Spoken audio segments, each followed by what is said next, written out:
مات ماكفارلين وبقيت فضيحة إيران جيت. في 12 من مايو أيار الماضي مات روبرت ماكفارلين مستشار الأمن القومي الأمريكي في عهد رئاسة رونالد ريغان وبطل فضيحة إيران جيت.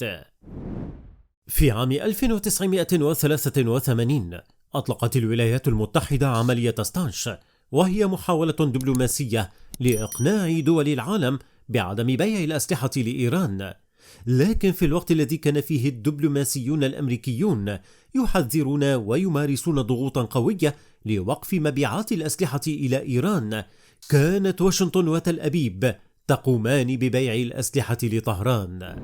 في 25 من أيار مايو عام 1986 سافر ماكفارلين سرا إلى إيران بمعية ضابط الاستخبارات الأمريكية أوليفر نورث ومسؤولين أمريكيين آخرين، حاملا معه شحنة صواريخ مضادة للطائرات، وأجرى مفاوضات مع المسؤولين الإيرانيين اتفقا فيها على قيام أمريكا بتزويد إيران بصواريخ التاو المضادة للدبابات وصواريخ هوك المضادة للطائرات على شحنات مستمرة، مقابل أن تقوم إيران بالتوسط لإطلاق سراح 8 رهائن أمريكيين كانوا قد تم خطفهم من قبل مسلحين في لبنان.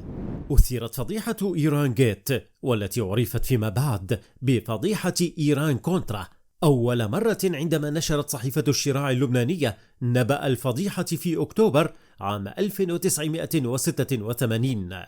وفي 5 من نوفمبر عام 1986 عندما أسقطت القوات الساندينية الحاكمة في نيكاراغوا طائرة شحن تابعة للمخابرات الأمريكية كانت تنقل الأسلحة إلى المتمردين في نيكاراغوا، تبين أن المخابرات الأمريكية كانت تبيع أسلحة لإيران بأسعار مرتفعة وتحول المبالغ الفائضة إلى مسلحي حركة الكونترا التي كانت تحارب حكومة حركة ساندينيستا اليسارية الحاكمة في نيكاراغوا.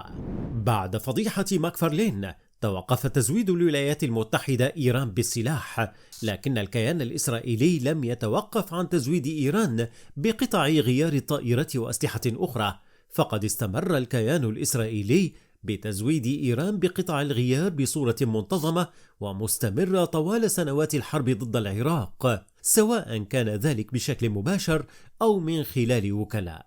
كان يعقوب نمرودي، وهو من مواليد بغداد 1926، أهم ضابط استخبارات إسرائيلي عمل في إيران منذ بداية الستينات لغاية 1979، وقد لعب دورا كبيرا في إرسال شحنات الأسلحة الإسرائيلية لإيران وتدريب وتسليح جهاز المخابرات الإيراني السافاك التابع لنظام الشاه قبل سقوطه.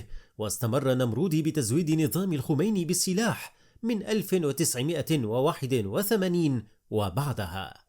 عمل يعقوب نمرودي عميل الموساد مع منو شهر قرباني فر، وهو يهودي إيراني وتاجر سلاح معروف، وكانت له علاقة جيدة بنمرودي خلال تواجده في إيران وبعد خروجه منها، وقاما معا في تزويد نظام الخميني بالسلاح. وأول صفقة للسلاح عقدوها مع نظام خميني كانت قيمتها 150 مليون دولار، وكانت الشحنة تتضمن قطع غيار لطائرات فانتوم F5 وأسلحة أخرى تم شحنها من إسرائيل. لم يكن منو شهر قرباني فر اليهودي الإيراني الوحيد الذي كان يدعم نظام الخميني بالسلاح، بل كان هناك شخص آخر يدعى ألبرت حكيم، وهو يهودي إيراني وأيضا عميل مزدوج للموساد والسافاك، والاثنين كان لهما دور رئيسي في عملية إيران كونترا. وكان ألبرت حكيم رئيسا لشركة ستانفورد تكنولوجي التي كانت تزود الجيش الإيراني بالتكنولوجيا الحساسة. لقد مات ماكفارلين وهو يستحق لقب بطل الفضيحة التي كشفت أكاذيب وقبح نظام الخميني وزيف شعاراته الفارغة. لقد أثبتت تلك الفضيحة أن العمامة الحاكمة في إيران مكانها القمامة. إذا كنت من المتابعين الجدد، اشترك الآن في القناة ليصلك الجديد بالضغط على الزر الأحمر أسفل القناة مع تفعيل الجرس، ولا تنسى دعم المقطع بلايك.